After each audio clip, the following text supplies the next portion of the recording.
Well, hello everybody, this is John Michael, and it's the 28th Friday of Ordinary Time. Jesus is kind of letting off of this theme of kind of going after the scribes and the Pharisees. Whew! Boy, that's tough stuff, he says. But he does say in today's gospel, make sure that leaven doesn't get into your own life, because it can. It can. It got into the early church. It gets into church today. We have to just watch for it. Watch for it. Make sure that leaven of the scribes and the Pharisees doesn't get into your own life with Jesus. It'll kill you. It really will kill you. And then he goes on and he says, don't be afraid of those who can kill the body. Be afraid of those who can destroy the soul. And remember that even the hairs of your head. I got a lot. Ooh, look at that. That's a lot of hair. That's the old monastic tradition. I'm sorry for those of you who don't like it, but that's just the way it is. I sure like not having to cut my hair and beard anymore. I just, don't ever have to worry about where the barber is. So,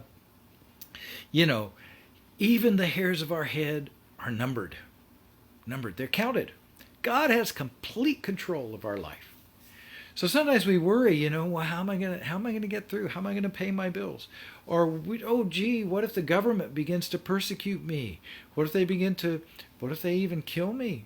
There are parts of the world, people watching this in the Middle East, they worry about ISIS and they worry about bad, bad stuff. Guess what? Jesus says, even the hairs of our head are counted.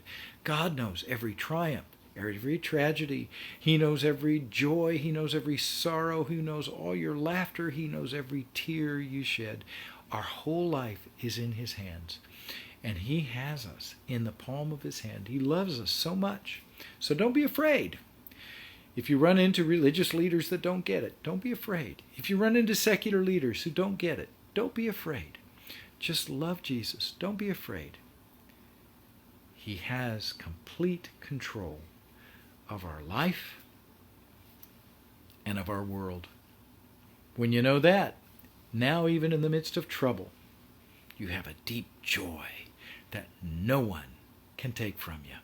I love you so much. All things are possible with God.